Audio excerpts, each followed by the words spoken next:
Capage TV. Capage TV. Maloba suka ya mowe. Maloba suka ya mowe. Voilà. Obi ke mowe ya solo azaswa kufi avant kufi en fait. Aloba maloba. Et puis au monde mingi ba te belé ba senga ba yo ko fait. Aloba kini avant kufa. Ça intéresse tout le monde. Et bah toi un peu intrigué bah aloba kini. Et puis des fois au monde na maloba wana soki azaki vraiment mutu mo ya malamu atika maloba malamu pona bato. Maloba na maloba suka phrase ni suka ya on nous intéressé biso beaucoup plus lelo alobi bo kende bo tia maboko na babeli pe basala nini babeli babika. De m'avoir guéri de la maladie d'épilepsie. God healed me from epilepsy. Cette maladie m'a commencé à l'âge de 15 ans. It started when I was 15. Malade eza na base ya destruction ya vie ya bato ebele na mokili. Malade panzaka mabala. Malade et bébé ça va venir à bateau. Malade et bébé ça m'a belé dans la vie des gens. Vous allez trouver quelqu'un, soit moi dans même sans aucune classe. Soit malade et bandit. Ça au cas. Parce qu'on nous a mené qui par agité. Yé à qui par âge à maladité. À te sali 20 ans, à te sali 30 ans, à te sali 40 ans. Surtout pour ça n'est pas dans Nzambe ya bikisa. Nzambe makamba o yazala musulman, o yazala raboye, o etali Nzambe te, Nzamba kelande bateau. Ba religieuse a batunde ba créer ba religion, ça n'a rien à voir avec Dieu. Capage télévision, bienvenue dans ndako na bino, na lobango ya bino pour grâce na bino nde na setenara awa, na fandara awa, na télémara devant vous. Sans que tu n'as toqué ma porte na bino mais boyambaranga pena lolenge elongo bani de balbarana lingala na ba téléphone na bino na ba laptop na bino ba misupu ba kataka ba émission nga car na kati ya chaîne nga na mona ba partage za rapé belé nzambe ya pambola bino lolenge pe azo pambola bino lolenge pe azo pambola biso lolenge bo sambela rapona biso po fo bo sambela rapena pona biso nde belé po ba inipena nde ba rande belé. Bon, sambela pour la Dieu mystique, mais ça fait un malam pour remonter. Bon, sambela pour n'angai, nous autres à la macasse pour la koyambaka, bah invité, et ça va vraiment bien.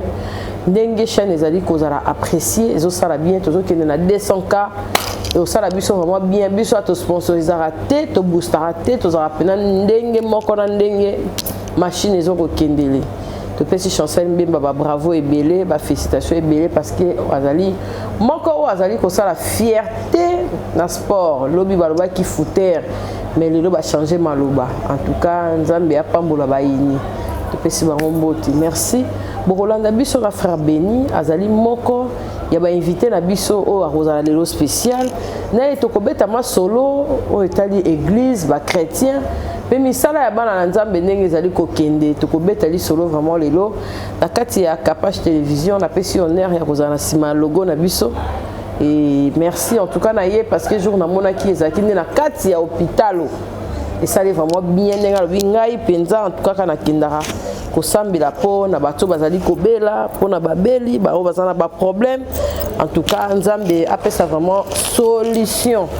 Nzambe apambola et surtout ba pasteur oyo ba pasteur ba prophète ba sali Nzambe o bazala vraiment prêt pour na bon excusez biso ba sitolinga moi ko bongama ça rabiso vraiment bien bato bazala prêt pour na okende ko évangéliser et ça vraiment bien et to copé ça merci d'abord bazota la biso ma fato banda Dieu mystique tout ça la système oyo le quoi on est tout ça na TV toujours on a méthode de télévision la biso normal bah tu belé bazo se plaindre trop de publicité tena senga ngo siko puis za rapé o ezali moko na kati ya émission na sengi au moins 4 publicités ya bato bazali ko chabiso maboko comme pe ba maman bazali ko soma mapute pa inanga ba papa bazali ko sombela pe madame na bango Nzambe ya pambola bino désormais Dieu mystique c'est là pena instant pub o la sanga pena pub na kati na sengi yango tozongi na plateau po bato bazala stressé te chez la biso ba publicité ya ba partenaire et puis tozonga po to continuer na inviter la biso.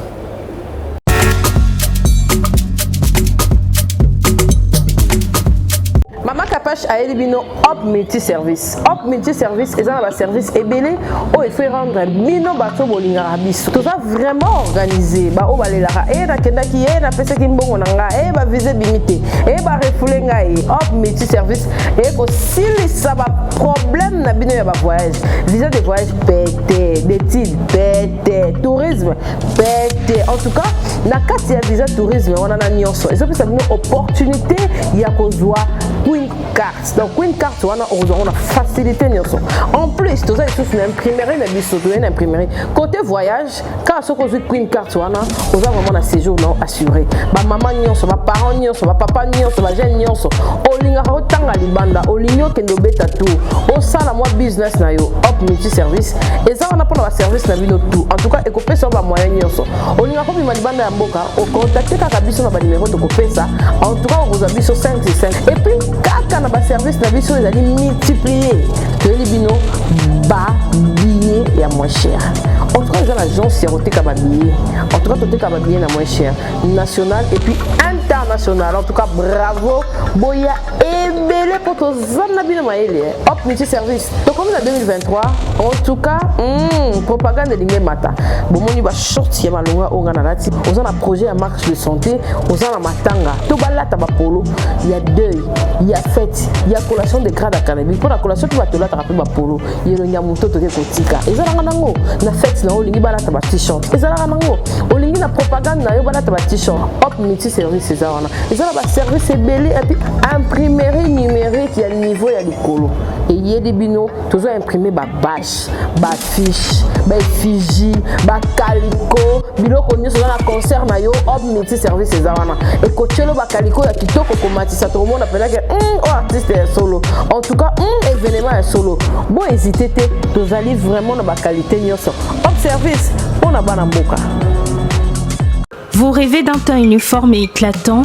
La gamme de produits Rude Beauté vous offre un soin complet pour teint d'ébène pour teint clair. De la lotion à la vaseline pour lèvres, sans oublier les savons et les sérums pour acné, sa gamme de produits variés élimine les taches et imperfections de votre peau tout en la gardant éclatante et uniforme.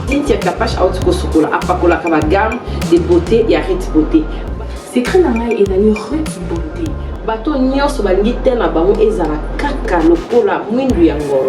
Yango gamme oyo ata bébé opakola oyo ezali mpona te métissé neti ngai nasalela yango mafuta na biso mpe kitoko baoyo balingaka monoko na bango koma lokola mwa rose bokomi kosisa te biso ta mpona kobebisa monoko te Rude Beauté ayebi biso oyo toye ala mama na likambo bino botala bakento moto akoso te biso otapembe avant batalo na lelobano ota biso na misisa donc zéro kento oyo omonaki batache moko esali ngai ya mwindu Rude atindeli ngai mai oyo ezali vraiment naturel ekobebisa yo te ekosala allergie te donc nyonso eza naturel omonisa Rude Beauté aosala mpenza baproduit ya kitoko oyo basalango na kati ya mafuta soso pakola mafuta oyo ozwi serum nango otie na kati eza na inconvénience moko te oyo ata bébé aopakola nazo recommander bino ba gamme ya Rude Beauté bozala vraiment déçu te. En tout cas botela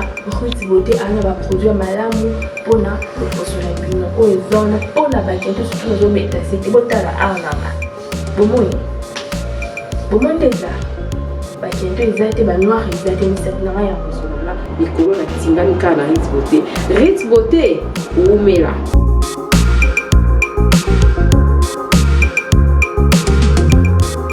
Utilisez-les dans vos soins quotidiens pour un résultat sans précédent.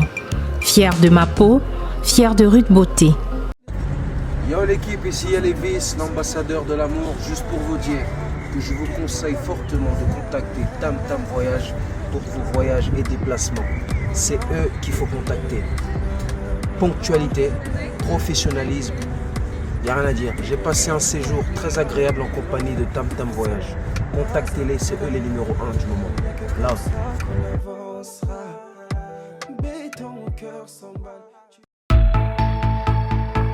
Vous êtes à Kinshasa, à la recherche d'un cadre au confort moderne pour vos séjours? Une gamme des meilleurs services pour votre entière satisfaction vous attend chez Hosanna's House.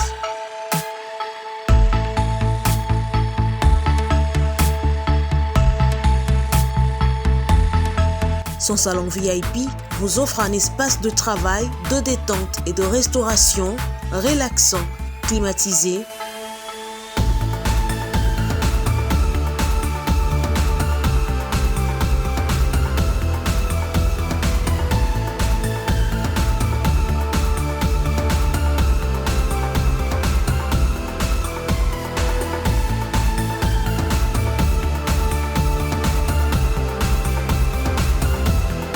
Et ouvrant sur un balcon qui vous offre une très belle vue. Et d'une cuisine entièrement équipée.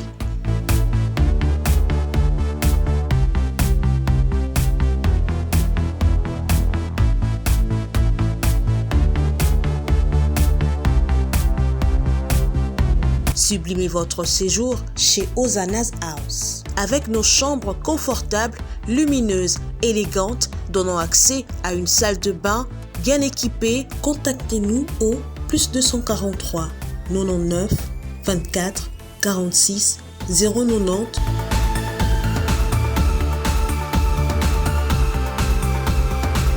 Ou encore au +61 420 513 456. Situé à Kinshasa au numéro 5 bar A du quartier Malandi 1 dans la commune de Matete, référence à Revodacom, un accueil exceptionnel chez Hosanna's House.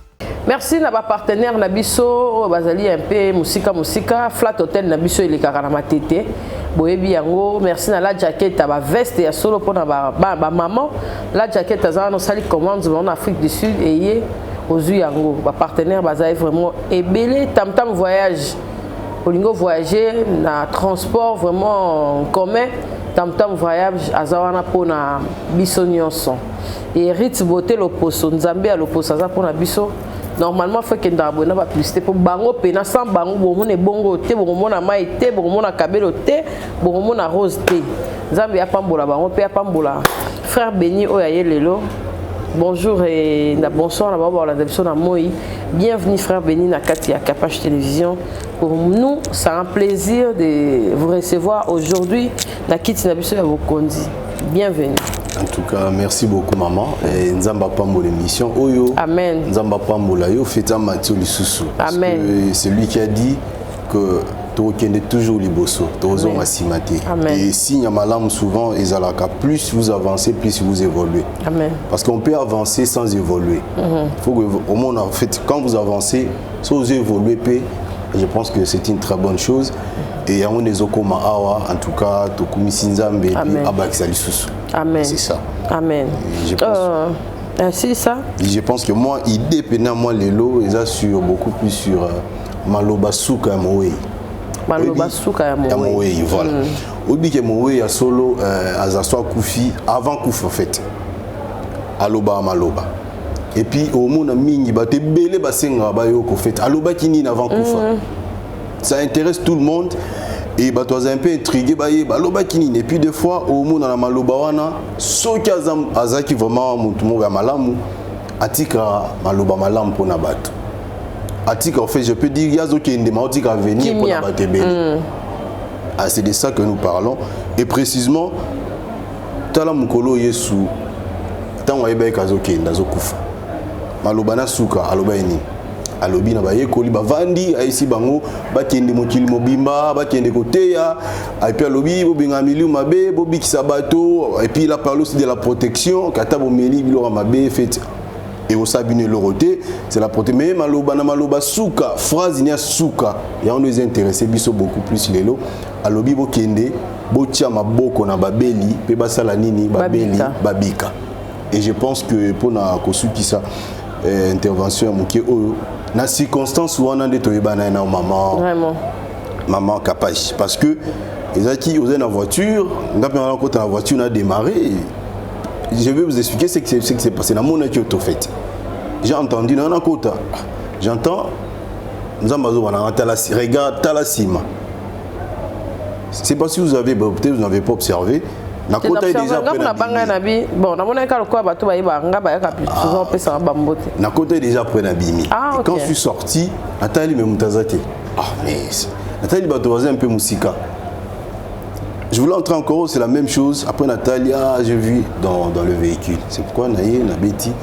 Et puis au fond, parce que Nazalaki wana l'hôpital, on a kosambela pona babeli.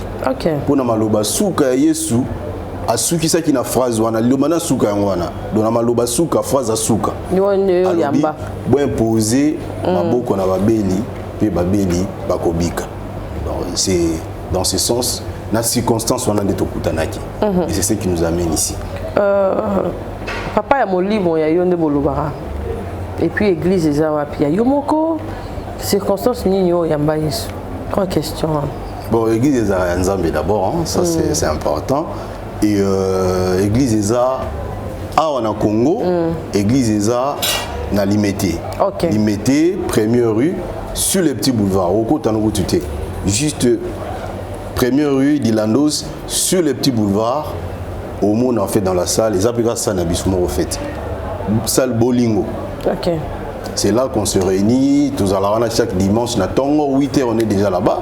16 notre lobby jeudi à 16h, tous à la déjà wana. Donc je pense que on a Congo, to bandinde wana. Et ça cellule, tous ça vraiment. Ça début pena église. Début église. Mais tout ça là musala na bamboka mususu pe pour na lokumu nzambe. Consacration na yo et salama wapi. Na consacra yo yamba Yesu wapi. C'est tout un parcours à Moulaï, je pense on a peut-être tout ça lango moitan peut-être émission. Oui, dans le sens où Koko Marosel Nzambe. C'est d'abord les gens l'ont su avant qu'il y ait un botam. Parce que wana maman na biso tango za na zemi subitement comme ça, soudainement, abandi ko prophétiser. Abandi ko prophétiser. Après batie ko benga ngaza la quitté na bébé, batie ko benga basai na Nzambe, ba imposer maboko parce que en a prophétiser chaque jour. C'était un peu exagéré. Alors bango ba ko imposer maboko pas kata, mais bango mo pe bandi ko prophétiser. Et ils ont prophétisé la même chose parce que le prophétiser c'est non moi na osai la Nzambe, c'est tout ça. Et je pense que Genèse et Maramignon, c'est Bandiwana.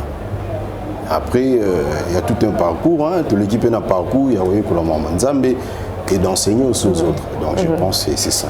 Mais en Congo, Sotali Emmaüs, la Salapé Emmaüs, la Salapé Sokei, la Batou, la série où on a pendant l'époque, elle a mis la 14e rue Campus pour Christ. Vous allez voir, on est passé par là. Et vous allez voir également, Tobime Pelibanda, Ponakotanga, Pemaramanzambe, il y a aussi des églises là-bas. Tu travailles aussi à part l'évangélisation? Oui, parce que dans le ministère, on a biso ton frère et Bélé Zara. Non, biso d'abord, un saut salarié. Non, biso d'abord, il y a un saut salarié, ou qui jamais causala parmi les travailleurs en église. Il faut quelqu'un qui travaille déjà.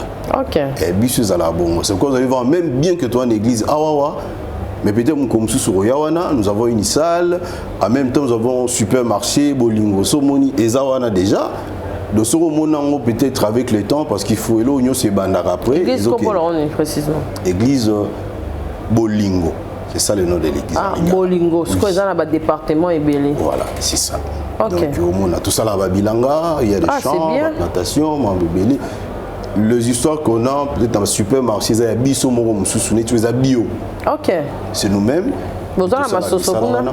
Pardon? Vous avez ma sosokuna. Alors, c'était un peu ça. Donc ça veut dire qu'on dit Moussala. Et puis des fois, peut-être après Bandelia, il y a beaucoup de Sali Moussala dans les églises. Au monde, nous avons ce qu'on appelle business conference, c'est en anglais. Alors ça veut dire conférence des hommes d'affaires. Tout ça, là, régulièrement, après chaque 3 mois en église, ils sont.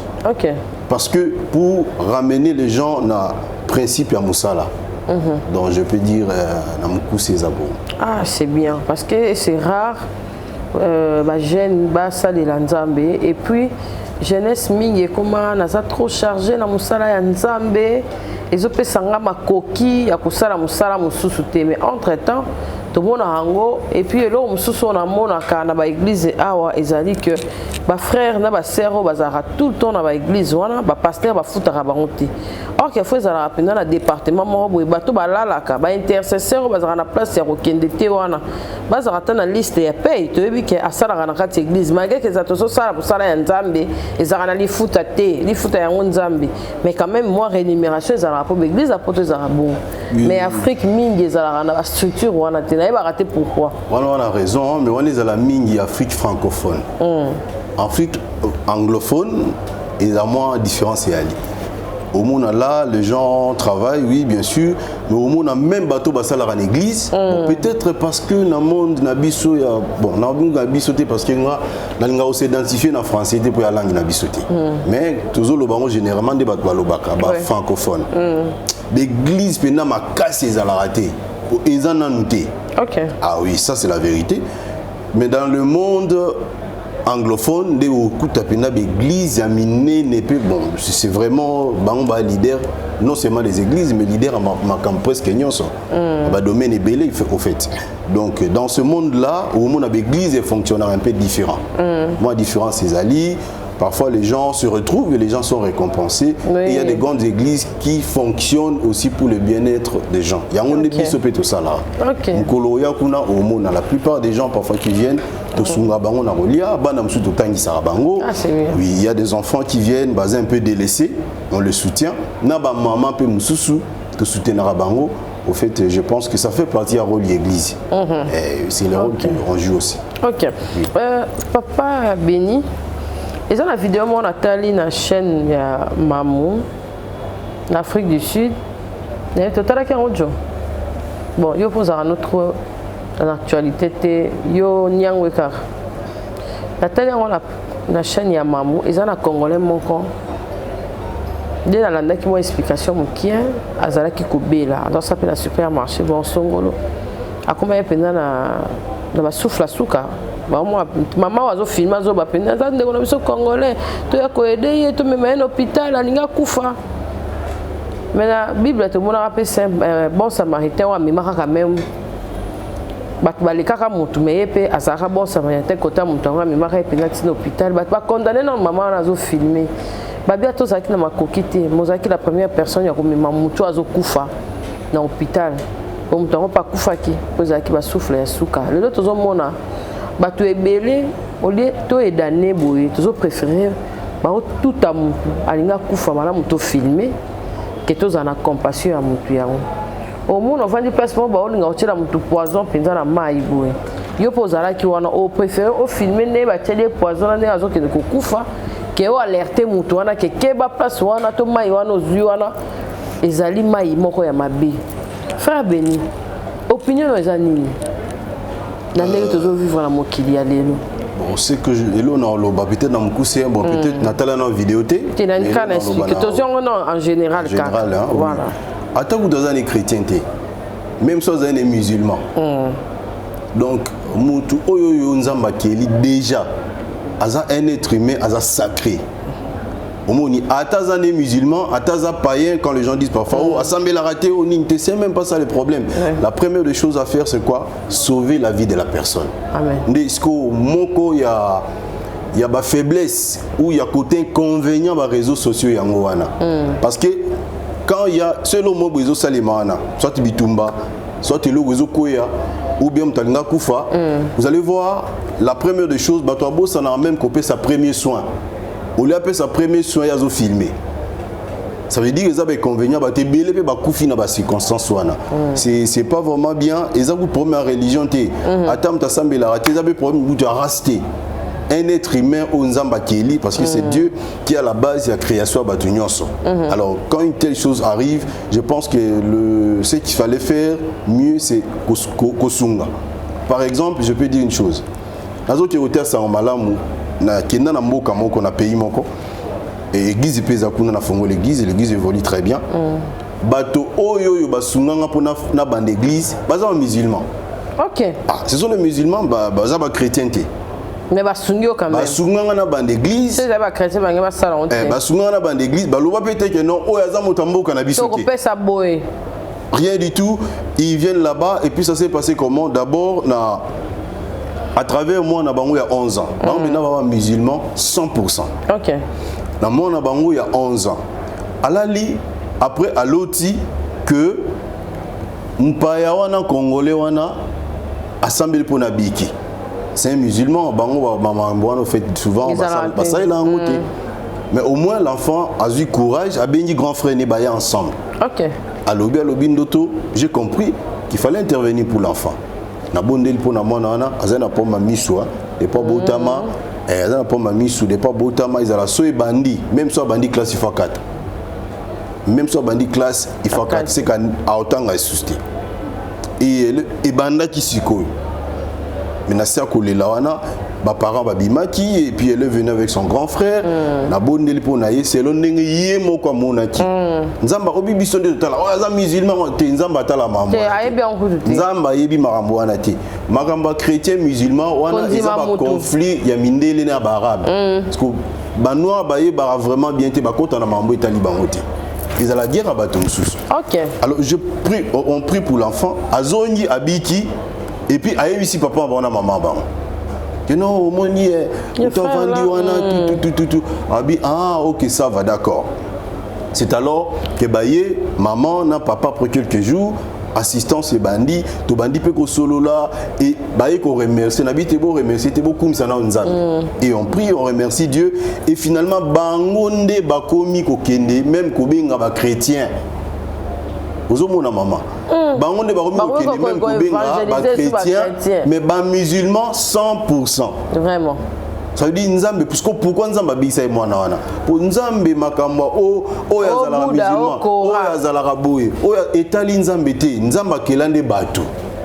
Ba religieux za batu nde ba créer ba religion, ça n'a rien à voir avec Dieu. Et ça va différence à batu dans la société. Alors pourquoi? Parce que moi nazana 11 ans, malade pesa na 11 ans. Pour malade pesa na âge, début je dois na âge. Oui, exactement.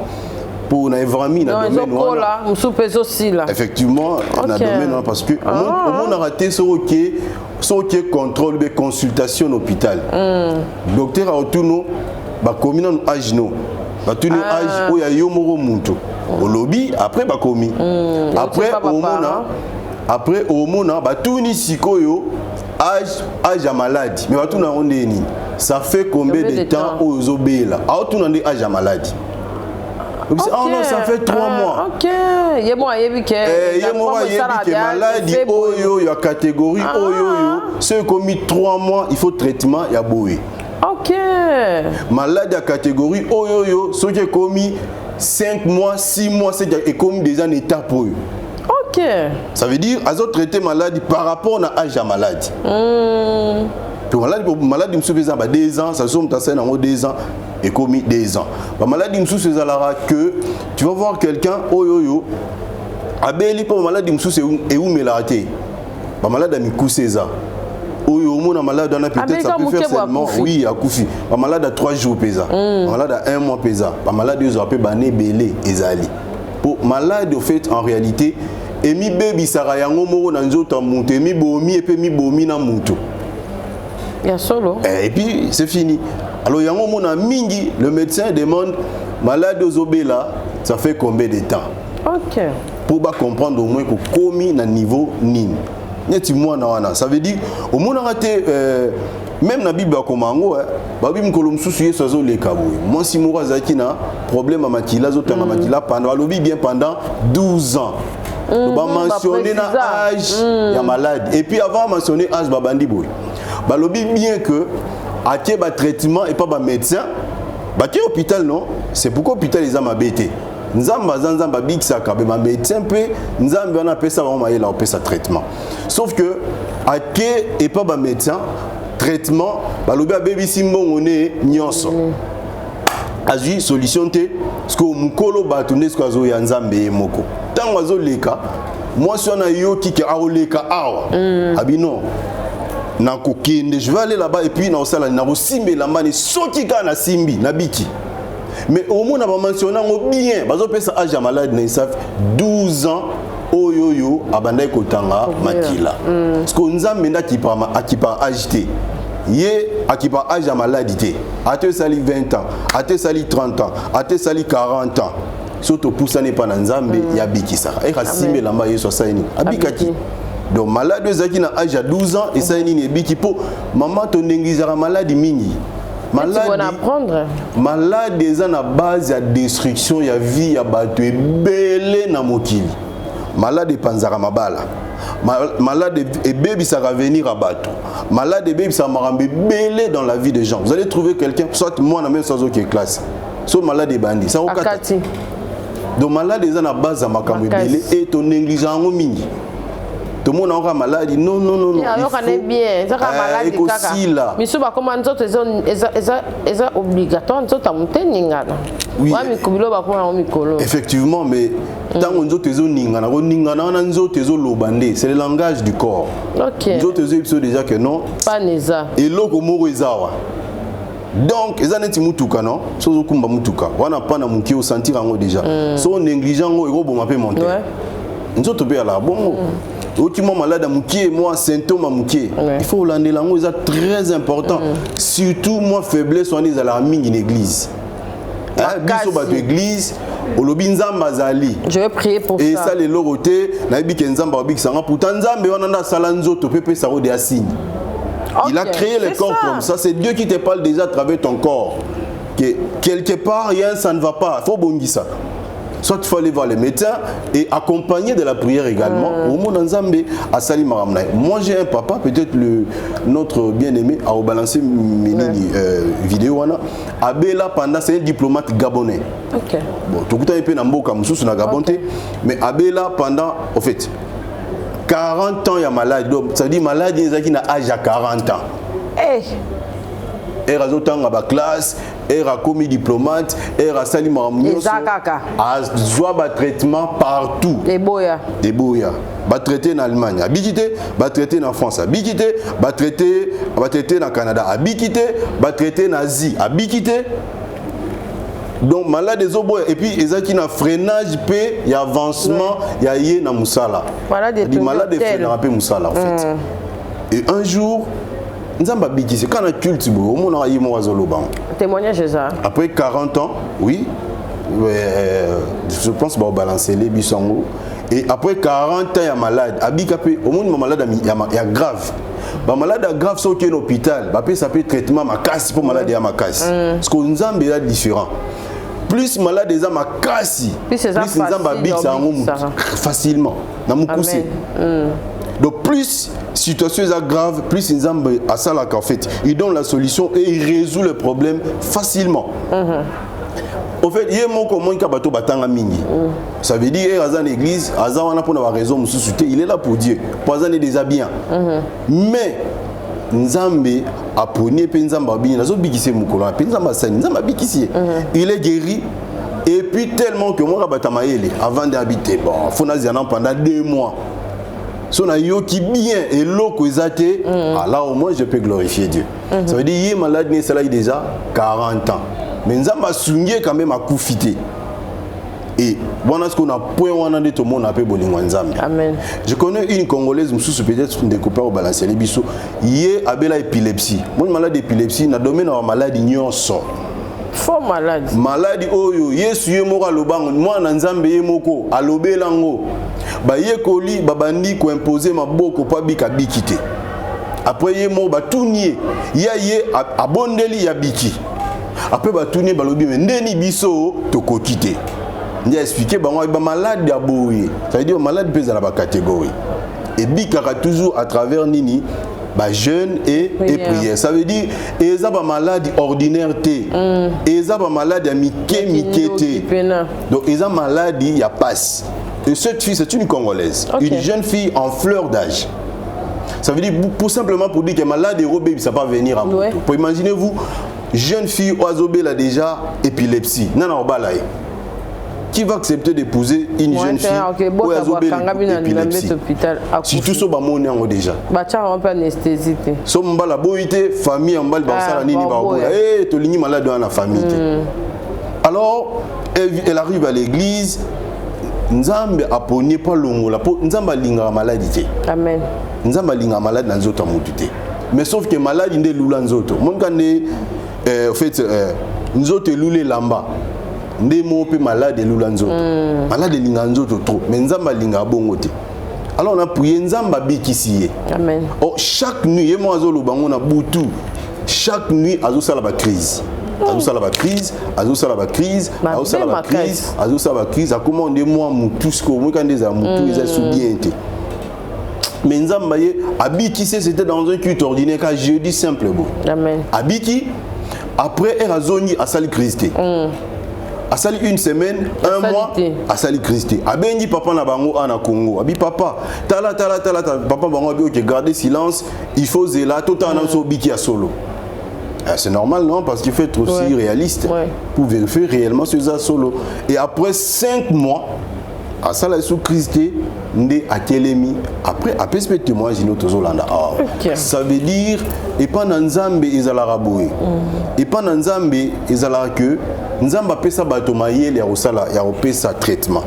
Mais ba prise à souka yemo Nzamba sala. O bato mokili na mayele na biso to kokite, Dieu va le faire seul et puis va le faire merveilleusement bien na malembe. Et puis vous allez voir que Nzambe a trouvé solution si facilement. Et pour terminer sur ce point, moi conseil mouki na bande ko na biso bazolanda biso. Kobo la maladie na nzoto te. Faut voir le médecin au commun hôpital. S'il faut prier Zara était que pasteur abonde la ponayo au fait. Vous pouvez prier même à la maison. Au bonde nanda kunzamba sainini habitation. Mais maladie, ils en ont des conséquences ébélées. Et parfois ils ont à un moment donné comme irréparable. Voilà, c'est. Merci Papa Béni. Tous on a des témoignages mi balé wana. Et puis tozonga pour quelques questions avant de conclure. Oh aza amateur oyoka ayoka maladie babomba ngote atoza pasteur atoza kutana na ange lobby ceux qui doivent bien tu pries mais tu pars à l'hôpital c'est très très important au sambela aux frères aux sœurs luka musala ya kusala tu travailles et puis tu sers l'Éternel tu sers Dieu nzambo alinga ba fainéante tout là dans deux témoignages voilà et puis tozonga pour conclure l'invité na biso de m'avoir guéri de la maladie d'épilepsie. God healed me from epilepsy. Cette maladie m'a commencé à l'âge de 15 ans. It started when I was 15. Je me rappelle encore, c'était un dimanche. I remember it was on a Sunday at l'église. Et puis simplement, on était assise là. Le pasteur m'a appelé. Pastor called me. J'étais là, genoux devant.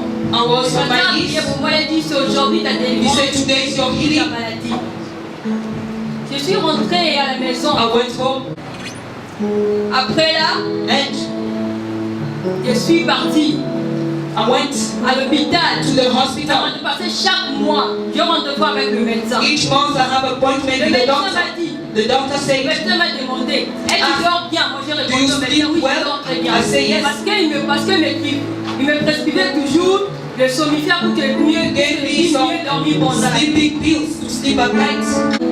Parce que chaque nuit, je faisais des crises.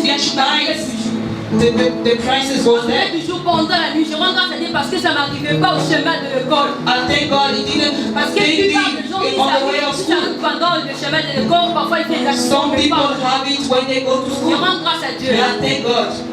Ça fait maintenant 5 mois. It's been 5 months. Au mois de mars que j'étais venu ici pour que le pasteur puisse prier pour moi. Maintenant ça fait 5 mois. Je fais des crises là dans ma vie.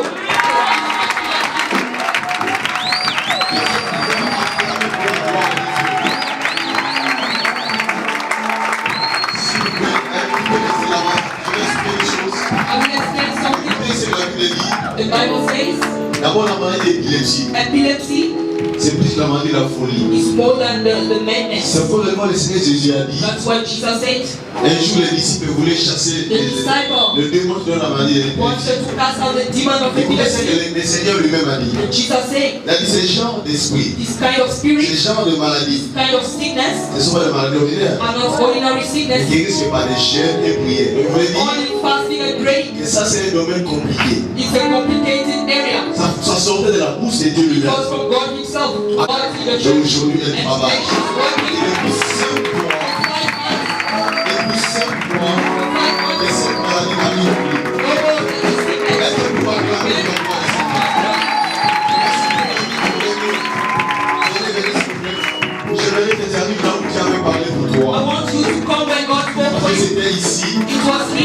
Seigneur avait parlé pour c'est ici que tu veux venir.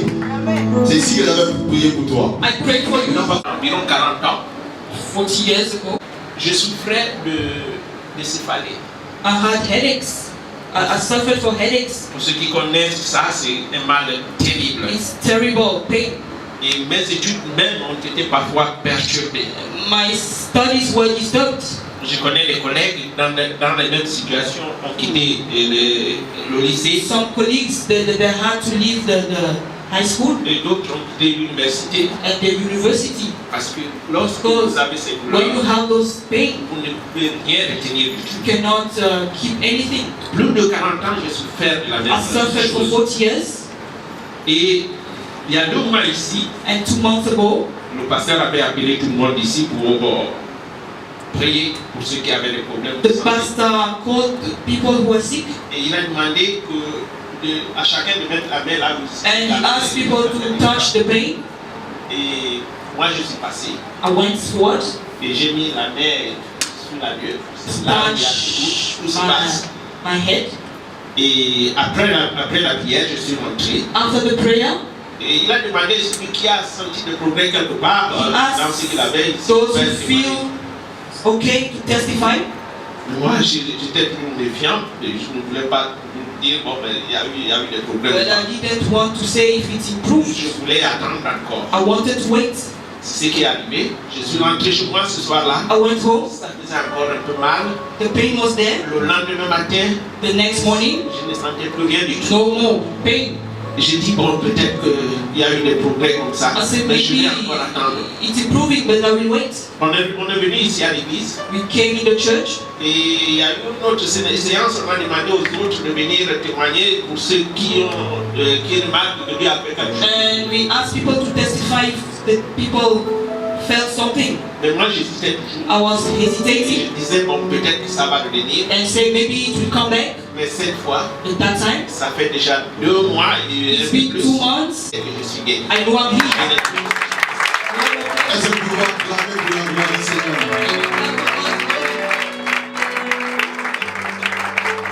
Merci que le Seigneur vous bénisse.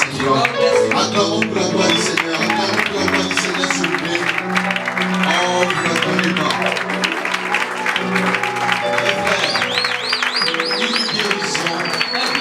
Une souffrance avec 40 ans.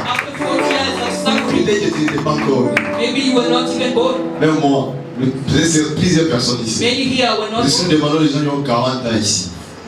Nous rappelons des gens. Avant que tu sois né, before you were born, que cette maladie avait commencé. Et Dieu a miraculeusement donné la guérison. Et nous pouvons acclamer pour ça.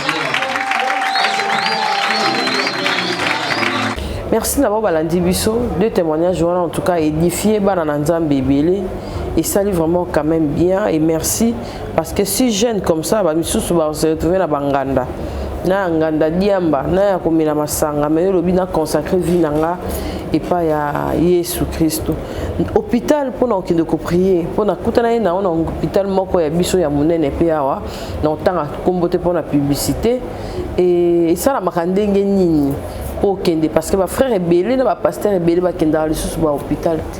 Nam so banga ba sega ba kisi nam so banga na se à côté ya wana akoma nam so akabela so ba belé bazana mo difficulté ba makambu évangélisation pena na ba point wana et comment le quoi mo mobulu et ça la makandenge ni bato pe ba lingi ba contacter yo ndenge nini et toko sili sana oyo yeli biso si jeune biso vraiment o ezali liloba suka ya mowe na moni oyebi makambo ebele ya hôpital. Vous avez quand même en contact avec un médecin, on va expliquer comment on peut se béler. To yo moko sala musara wana ya ko invest ko landela lisusu mo ba maladie ebele ko sola kana bango et ça la makandenge nini et puis to ko suki sana liloba ya suka ya mowe pona nini thème ya lelo ya kinango liloba suka ya mowe. Merci beaucoup.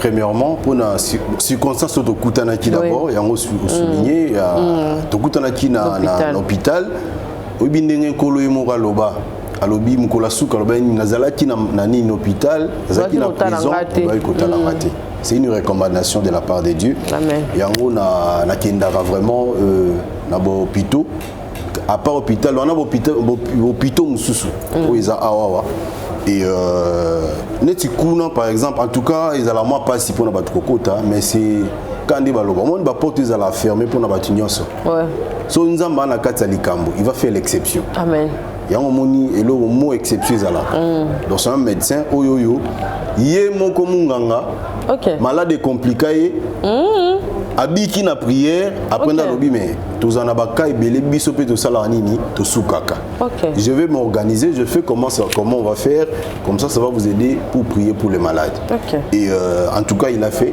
c'est quelqu'un il a fait que non kobone pour na malade mais sauf qu'il y a des dérangements ils a pu maquiller était obi au fait en réalité ça la raboye nzambe pas ça là assez ngabe maquiller l'été so moni maquiller les belé ça veut dire elo moizozanga Dieu travaille facilement dans le silence et tranquillement.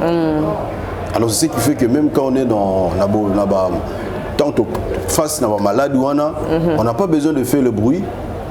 On prie pour eux et puis au moment quand tu reviens le jour suivant ou après un jour 48 heures après ces témoignages en tout cas je me sens bien naza bien parce qu'une fois je me rappelle Malali Bosso que j'étais parti là-bas j'ai rencontré na kiemon so koti kota pharmacie so koti boy kota pharmacie il y a une famille qui pleurait bazo lela bazo kumba mutakufi et tout ingas ko na motema parce que après passage mo yelinga na muto place nzamba se posa question yemoko amit atuna biso au fait zanet amituna en réalité amituna yemoko il a dit pourquoi meurs-tu avant ton temps pour nani nozo kufa avant ton ayo.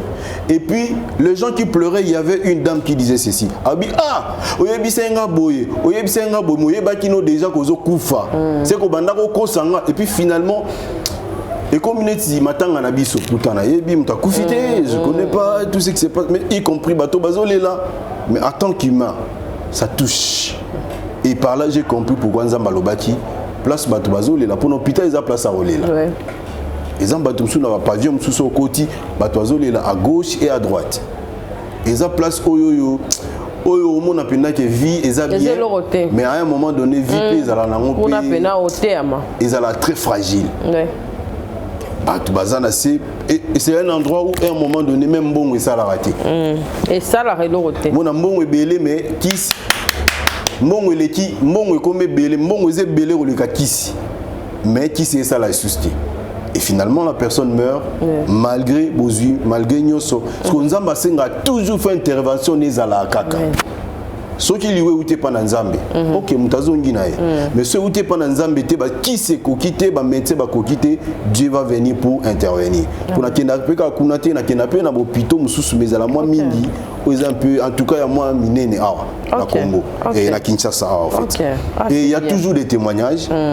Les gens témoignent. Vous en avez besoin d'intercesseurs qui n'a pas monioka yomoko hein. C'est simple. Oui, ngamoko oui, pourquoi parce que oui baloba boy ils ont bien mais bato soufa qui mis ça là quand il a dit que biso na devise na biso za la rabo na ministère na biso l'église na biso maman ceux qui ont ça la raté koyate okoki bon okoki oye ko sambela mais okoki ko kota na département basalité. OK oyane ti goy dobilo za kwa food gospel mais bibelobi boy premier groupe à bateau ba bois qu'en enfer et ça c'est biblique non et ça banane c'est le paresseux pour na paresse on a dit mabinyo c'est zalara wana paresse et beau tarama bébé donc c'est ça c'est ce qui fait que peut-être la journée bateau bana occupation na misala et puis nzambe pas ça laisser ngape ka baté belé pour tout kuta na des belé na era culte era programme et c'est ngape ka baté belé surtout na ba place on a ba lingape baté belé surtout ça c'est un peu ça. Na bato batali biso papa Béni bazana besoin de mususu ya kisi kopesa ndenge kendara wana ba soutenir yo quand même atana transport atana carburant atana kisi netinga bona zana besoin pe à moi service pour na côté kuna hein moi kisi za bato so moi ata tonga pamba pa na ngoti na mona pena tonga ka po ba tcha kisi ezate ce qu'on a bato baninga na musu ba koma kuna mais moi ba kota ba pesa ezate ba ko pesa serviteur de Dieu parce que kuna pe ba maladie mususu ça rappelle mystique hein au gros que ne pe na loyengo pesa lo rezongeli pe yo moto ezongeli famille na yo le maladie musu connaît vraiment un peu mystérieux yo en tant que Moussa na nzambe so prépare ndenge nini et puis ba ça ndenge pour contacter yo. Moi je peux dire ceci au somme dans un transport on a été à foutre là-bas on est qui est classe nous on ne fait pas ça. OK. En tout cas c'est ils ont m'habité nous on le fait par vocation par appel et puis volonté c'est une façon ils appellent façon au sein l'anzambeti une décision il y a qu'on se sacrifier pour na musala na nzambe en tout cas de ce côté là il y a pas de problème. Non c'est pas un problème. OK. C'est pas un problème. Nous va chaque parcelle l'église ils ont raté. Bon. Ma bonza 4 à 5 fois pasteur a prêché bon yo tchele ma bonza liboso. Bon, on a quitté l'église, mais c'est comme on a visionné l'église, je peux facilement expliquer ce qui se passe chez nous. L'église n'a biso d'abord l'église aux anaba, ba place nyonso, car pour ato bandisika. OK. Oki jamais ko tia ma bonza deux fois. L'église même dans la Congo so ba beninga ba pesi information en tout cas monta sali mamana a suspendu pourquoi parce que oh oui na musala nyonso pour exceller quand on a mbongo te so tali mbongo obebisa les gens qui excellent na marambe belé ce sont des gens qui veulent avoir les résultats na sima résultat mamio c'est ala alors et pas na biso même ma bonza deux fois écoute raté. Une fois peut-être oui ça va à champ il y a ba parcelle en tout cas tout ça il a ba paie des fonds anaté dans le sens où par exemple ils ont un pays mususu oyoyo il y a un papa c'est un homme d'affaires to bonde na yeba te kaze na malade mais il est venu dans un service au batunyo sonde bayaka après habitant azo sambela moni nzambe na podium azana maladie moi belaki pendant longtemps aumela na maladie wana mais après pouf nzamba bigissé pendant lorsqu'on a appelé les malades yemoko je me rappelle être aussi si culte nangina démarrer mutuka na kende na yoki ayebsinga boya c'est là je vais vous dire quelque chose OK na yoki après ayebsinga boya abinga nazopesa concession nanga pour l'église na pays na bango en fait dans leur pays. On appelle sa concession pour l'église, là pour na boye. Ça veut dire, en tout cas là on a construit les églises et si quand on fait l'église, la place où l'église est dans ma pango, on a sombangoté, batu sombangoté, mais ce sont des gens volontaires pour bibé le bibongo. Il faut que tu kamutu asa la likambu volontairement. OK. Tout parce que moi mon église à l'année, les erreurs église ça là trop. Ko tia kamuté mais pas ban limité. Mais ma pasteur est vraiment quand il s'habille sur ennemi. Non, c'est pas bien. Non, autres temps, ma casse, ce pasteur a 5 PCT comme il sous. Non, maman, ils ont parce que par exemple, imaginez. Vous besoin que son bélo pour au PCT aller rendre de bandits. Imaginez-vous, il y a des églises où son côté va payer ça ma bonne 5 fois. Kimouyibi, ça c'est du vol. Il y a comme on stressé avec l'église. C'est du vol. Et ça Kimouyibi, c'est pas bien. Et puis ça banti valeur. Et ça m'a bé. Et so inzamba benyi pour appeler musala kendeka malembe ndozo kende wana kende malembe ndozo kende wana faut pas forcer so forcer au baby ça n'appelle la solo nzamba péchu et puis on a bien marambé baby parce que au mususu wana a évolué bien na ko maraneti en un jour et simbate en un mois et aussi simbate c'est ça et multiplication quand vous avez besoin de quelque chose au même on a offrande c'est de la cupidité en tout cas pas ambitieuse à la rater même quand soit Kinshasa. S'il y a quelqu'un qui le fait, un pasteur à Salamon église, quand on me donne et ça les m'a répété. Mais ce qui est Salami, ça a un rapport, en tout cas, ça suspendu sur les champs. Donc, bien été, mais vous allez suspendu parce que ils ont une valeur. Ouais. Merci Papa Béni, on est arrivé à la fin de notre émission, que ce ne soit pas une dernière. Okoyi Sabao, Nyo Sobalandi Biso, Nini, en fait. Bazo Landayo, et puis exhortation, Moukia Nabao Balandi Biso, partout. Toujours quand même que moi.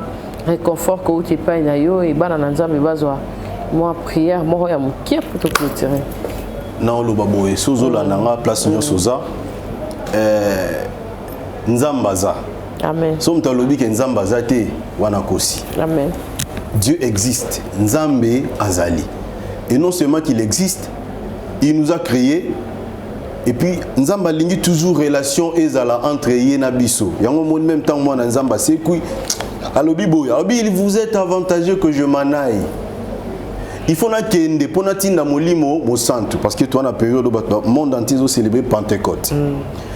Na tinda molimo mo santo, c'est le Saint-Esprit qui connaît la profondeur de Dieu. Molimo mo santo na yebi profondeur na biso ya mitema na biso.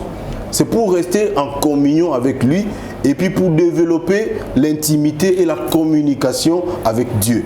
Yango nzamba sali lokwana. Soza moi na nzambe place oza. En tout cas, c'est que moi je peux vous dire la première des choses, c'est Dieu qui vous a créé.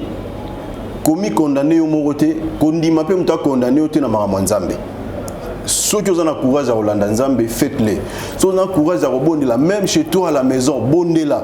Dieu attend la prière partout. Même Nanda, Moutoumou a béni Corneille dans la Bible.